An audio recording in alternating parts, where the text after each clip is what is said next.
بسم اللہ الرحمن الرحیم۔ عزت تو خدا کے ہاتھ میں ہے، خدا جسے چاہے دے۔ اب خدا وہ ہے کہ خدا اگر چاہے کسی کو عطا کرنا، حدیث ہے، اور پوری دنیا اسے حاصل نہ کرنے دے مگر خدا پھر بھی اسے عطا کرتا ہے، اور اگر پوری دنیا کسی کو کچھ دینا چاہے اور خدا نہ چاہے تو کوئی کچھ نہیں دے سکتا۔ عزت اسی کے ہاتھ میں ہے۔ قیام اللیل، یعنی اگر ہم چاہتے ہیں کہ ہماری عزت ہو، نماز شب پڑھیں، رات کو اس کی بارگاہ میں کھڑے ہوں، کیونکہ جو اس کے آگے جھک گیا وہ دنیا کو اس کے آگے جھکا دے گا۔ اس کے آگے جھکے جو مالک ہے، جو خالق ہے۔ یہ بہت ضروری ہے، اور خاص طور پہ جوانوں کے لیے بہت ضروری ہے۔ آج کل کا جوان جو چاہتا ہے کہ میں دنیا میں بھی کامیاب ہوں، میں آخرت میں بھی کامیاب ہوں، اسے چاہیے کہ اپنی جوانی ہی سے نماز شب کی عادت ڈالے، تہجد کی عادت ڈالے۔ کیونکہ بہرحال ہم تو سنتے رہتے یہی تھے کہ بڑے بزرگ تہجد پڑھتے ہیں کیونکہ آپشن کم رہ گیا ہے زندگی میں، تو چلو تہجد ہی پڑھ لیں، لیکن ایسا نہیں ہے۔ عبادت کی لذت جوانی میں ہے۔ کیوں؟ کیونکہ اس وقت کئی اور لذتیں موجود ہوتی ہیں، اور اگر آپ ان لذتوں کو ترک کر کر خدا کی بارگاہ میں سجدہ ریز ہوں، اس سے بڑی لذت کوئی نہیں ہے۔ یہی لذت آپ کے وجود کو پاک کرتی ہے۔ انسان جب عبادت کی طرف بھاگتا ہے، خدا کی طرف بھاگتا ہے، گویا وہ اپنی معاملات کو اس کے حوالے کر رہا ہوتا ہے۔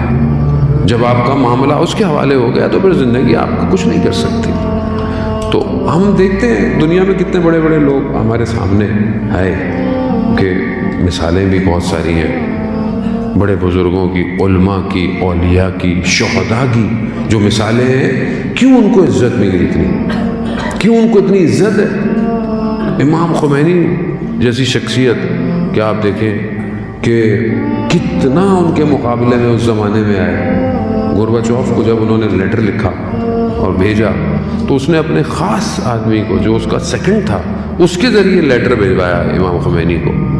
امام خمینی نے کہتے ہیں 5 منٹ لگائے پڑھنے میں اور ختم کیا، اور کہا کہ میں اس کے لیے عالم غیب سے کچھ دروازہ کھولنا چاہتا تھا، اسے چاہیے میرے خط کو دوبارہ پڑھے، اور پھر اٹھ گئے، بات نہیں کی۔ وہ یہ سمجھا کہ شاید سیاسی طور پر، پولیٹیکل طور پر رشیا ساتھ دے، مگر انہوں نے نہیں کہا۔ امام نے کہا کہ جس کمیونزم کی تم بات کرتے ہو یہ ایک تاریخی بات بن جائے گی، اور یہی ہوا۔ کیوں جھک نہیں پائے لوگ؟ ایسا شخص کسی کے آگے جھک نہیں پائے۔ کیوں پائے؟ کیونکہ تہجد کی نماز میں ان کا بیٹا بیان کرتا ہے کہ ایک مہمان ہمارے گھر پہ آیا، اور رات کو، کیونکہ اکیلا سونا مکروہ ہے مہمان کا، تو بابا نے کہا کہ ساتھ سو، تو وہ رات کو اٹھ گیا، کہتا ہے کہ آپ کے یہاں کسی کا انتقال ہو گیا ہے، بہت گریا ہو رہا ہے رات کو۔ تو کہا نہیں۔ کہا تو اتنا گریا کیسا ہے؟ کہا یہ تو بابا ہیں، ہر روز رات کو نماز شب میں گریا کرتے ہیں۔ اتنا گریا یعنی کیوں؟ جب خدا کی بارگاہ میں گریا ہے تو دن میں خدا نے ساری حکومتوں کو جھکا دیا۔ یہ ہمارے دور کی مثال ہے۔ قاسم سلیمانی، دنیا پوری طاقتیں اس سے گھبرا گئی، ابھی بھی گھبراتی ہیں اس سے۔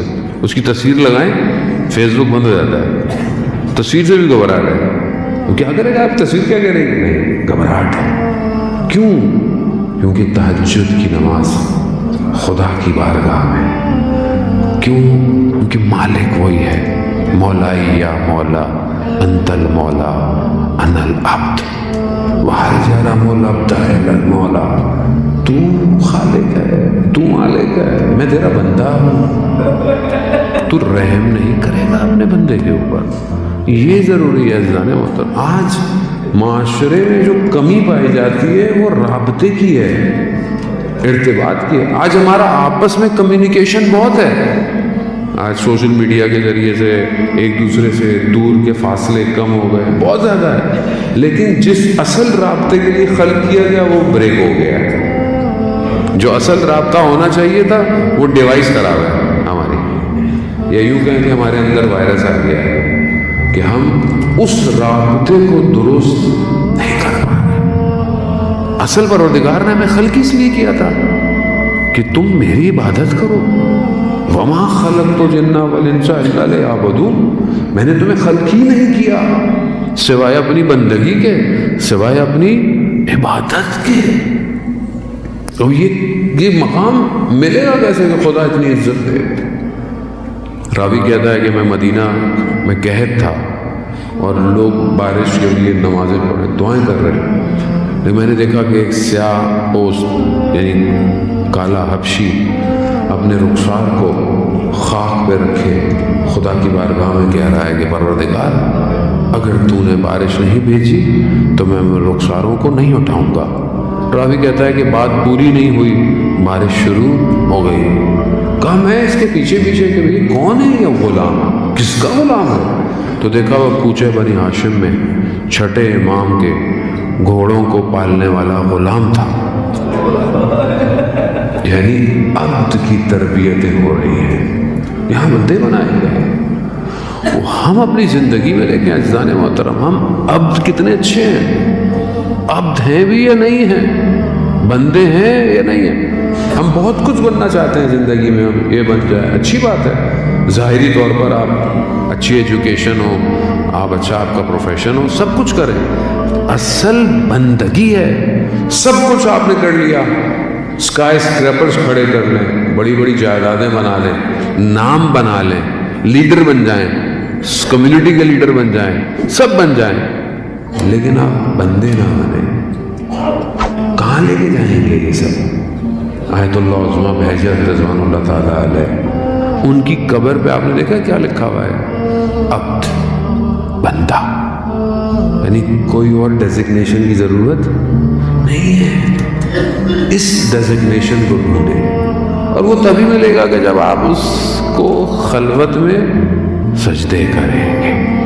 تو اگر اے موسیٰ عزت چاہتے ہو تو قیام اللیل, کھڑے ہو رات کو, سلاطینوں کے دروازوں پہ